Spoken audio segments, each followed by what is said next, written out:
श्रीराम समर्थ. जयाचा जनी जन्म नामार्थ झाला, जयाने सदा वास नामात केला.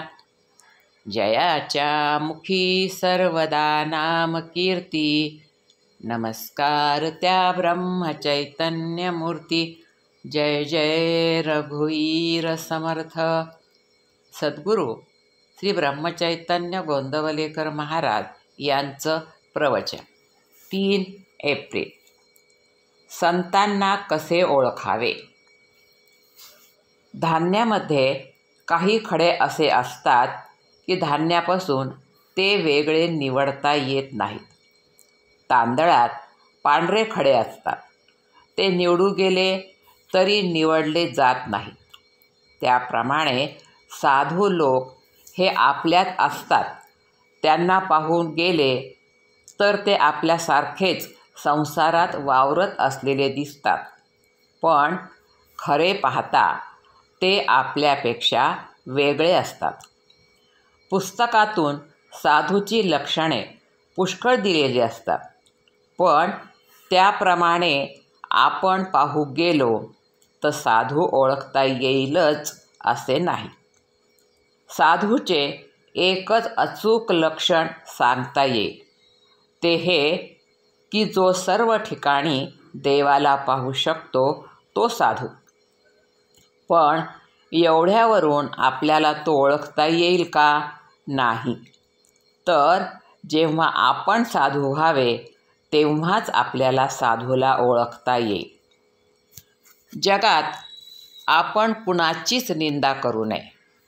आपण जेव्हा दुसऱ्यांचे दोष पाहतो, म्हणजेच ते जेव्हा त्याच्याजवळ आहे असे दिसतात, त्यावेळेस तेच दोष आपल्याजवळ सूक्ष्म रूपाने असतात असे समजावे आणि आपण लगेच देवाला शरण जाऊन हे माझे दुर्गुण काढून टाक म्हणून त्याची करुणा भाकावी.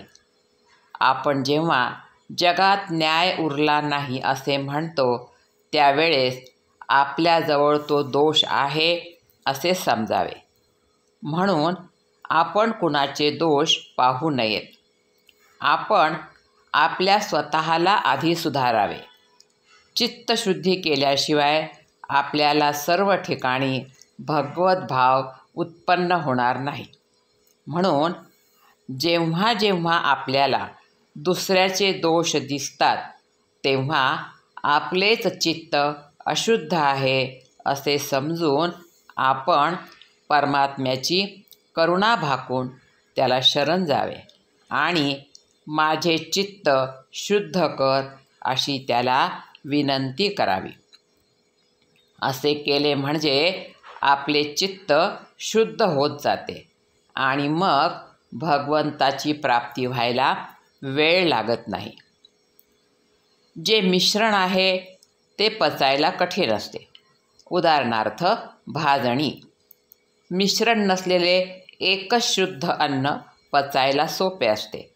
हे जसे खरे, त्याचप्रमाणे आपले अंतःकरण अगदी शुद्ध असावे, म्हणजे ते सर्वांमध्ये लवकर मिसळते. पण आपल्या अंतःकरणामध्ये स्वार्थाचे मिश्रण असल्यामुळे ते सर्वांमध्ये समरस होऊ शकत नाही. शुद्ध अंतःकरणाच्या माणसाचे चालणे हळू आणि बोलणे मृदू असते. तो सर्वांना प्रिय होतो. जगातले आपले समाधान किंवा असमाधान ज्या वृत्तीने आपण जगाकडे पाहतो त्यावर अवलंबून असते.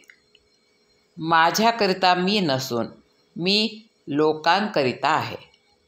माझ्याकरिता जग नसून मी जगाकरिता आहे, ही वृत्ती आपण ठेवावी. आजचे बोधवचन.